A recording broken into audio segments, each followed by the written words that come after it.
अस्सलाम वालेकुम dear students, कैसे हैं आप सब लोग। आज का लेक्चर स्टार्ट करने से पहले अगर आपने मेरे चैनल को सब्सक्राइब नहीं किया तो काइंडली कर लीजिए और बेल आइकन पर भी क्लिक करके ऑल नोटिफिकेशन का बटन ऑन कर लीजिए। आज हम स्टार्ट करने वाले हैं सेकंड ईयर का chapter number 11 that is decision constructs. आज का क्वेश्चन है define relational operator and how many relational operators are available in C, also describe the relational expression. तो आज हमने बात करनी है रिलेशनल ऑपरेटर क्या होते हैं और रिलेशनल एक्सप्रेशन क्या होता है। रिलेशनल ऑपरेटर्स जो होते हैं आपके, वो ऐसे सिंबल्स होते हैं जो कि इस्तेमाल किए जाते हैं दो वैल्यूज़ को कंपेयर करने के लिए जिनकी डेटा टाइप सेम हो।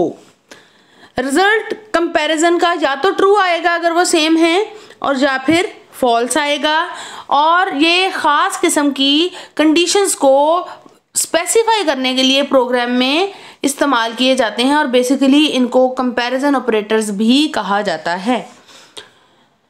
सी language provides 6 basic relational operators. कौन कौन से हैं हम अब देखते हैं। डबल इक्वल्स का मतलब है इक्वल टू। ये कब रिटर्न ट्रू करेगा, जब दोनों वैल्यूज इक्वल हैं, अदरवाइज ये फॉल्स रिटर्न करेगा। नॉट इक्वल टू, ठीक है, ये ट्रू कब रिटर्न करेगा, अगर बोथ वैल्यूज जो हैं वो डिफरेंट हैं तो ये ट्रू रिटर्न करेगा, अदरवाइज फॉल्स रिटर्न करेगा।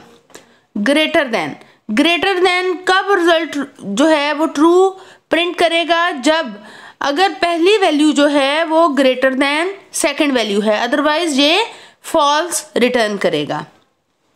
For example A is greater than B, अगर ए वाकई ग्रेटर देन बी है तो जवाब हमारा ट्रू में आएगा।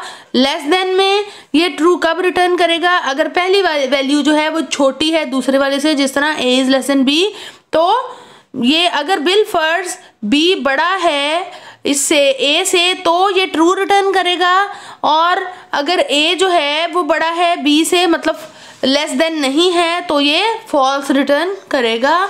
ग्रेटर देन इक्वल टू, ठीक है, ये ट्रू कब रिटर्न करेगा, अगर जो पहली वैल्यू है वो दूसरी वैल्यू से या तो बड़ी है या फिर उसके बराबर है, अदरवाइज ये फॉल्स रिटर्न करेगा।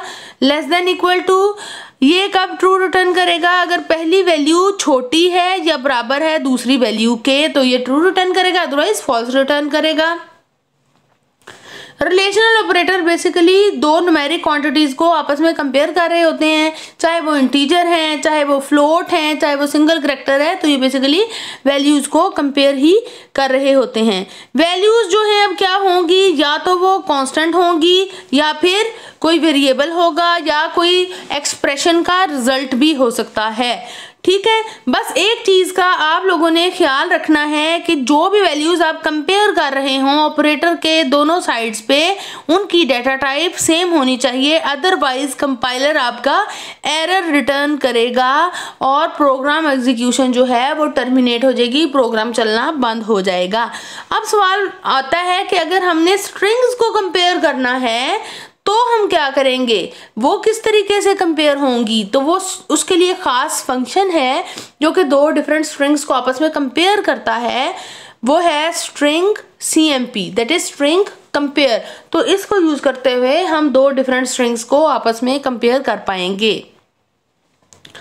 अब इधर आप देख लें कि एक एक्सप्रेशन जो है वो क्या कहलाएगा, ऑपरेटर हमें पता चल गया दो वैल्यूज़ को कंपेयर करेगा, उसके लिए इस्तेमाल करेंगे, तो एक्सप्रेशन क्या होगा, जब ऑपरेटर के साथ आपने वेरिएबल्स भी दे दिए।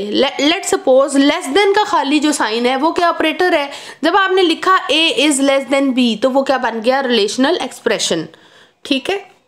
दो ऑपरेंड्स और एक रिलेशनल ऑपरेटर को यूज करते हुए एक्सप्रेशन जो है वो क्या कहलाएगा, रिलेशनल एक्सप्रेशन कहलाएगा। ये भी या तो ट्रू रिटर्न करेगा या फॉल्स रिटर्न करेगा, ठीक है। ये एक कंडीशनल स्टेटमेंट होती है जो कि हम लूप्स में भी यूज कर रहे होते हैं टू टेस्ट द कंडीशन के अगर ए इज लेस देन बी है तो आप ये वाली स्टेटमेंट्स को एग्जीक्यूट कर दो। ये हम आगे देखेंगे कि ये किस तरीके से हम इस्तेमाल करेंगे, ठीक है। सपोज आपने किया, हम इधर एक एग्जाम्पल देखते हैं कि a इज इक्वल टू 6 है, b इज इक्वल टू 9 है, c इज इक्वल टू 6 है। अब इन रिलेशनल एक्सप्रेशंस को आपने एवेलुएट करना है कि जवाब आपका ट्रू आने वाला है या फॉल्स आने वाला है। ठीक है, a is greater then c, तो a आपके पास 6 है, ठीक है, और c क्या है, वो भी 6 है, तो ये तो इक्वल है, ग्रेटर देन वाली तो चीज ही नहीं है, तो ये इसका जवाब क्या आया, फॉल्स। इसी तरह a is greater than equal to c जब लिखेंगे तो इक्वल टू की जो कंडीशन है वो यहाँ पर ट्रू हो गई, तो इसलिए जवाब क्या आ गया, ट्रू आ गया। a is less than b, a आपके पास 6 है और b आपके पास 9 है, तो 6 इज लेस देन 9, तो it is true and so on. तो आप इस तरीके से एक्सप्रेशन को एवेलुएट कर सकते हैं। ये लास्ट वाला और सेकंड लास्ट वाला आप देखें, a is equal to b, a 6 है और b आपके पास 9 है, तो ये सिंपली फॉल्स है। इसी तरह a is not equal to c, a जो है आपके पास 6 है और b भी 6 है, ये तो इक्वल टू है, नॉट इक्वल टू तो नहीं है, ये तो बराबर है, तो इसलिए ये फॉल्स आएगा।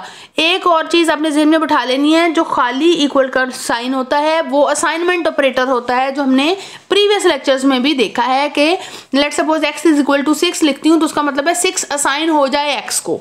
ठीक है, जब डबल इक्वल टू का साइन आएगा तो वो एक्चुअली दो चीज़ों की इक्वलिटी बता रहा है, a is equal to b, ठीक है, उसके लिए डबल इक्वल टू का साइन आएगा।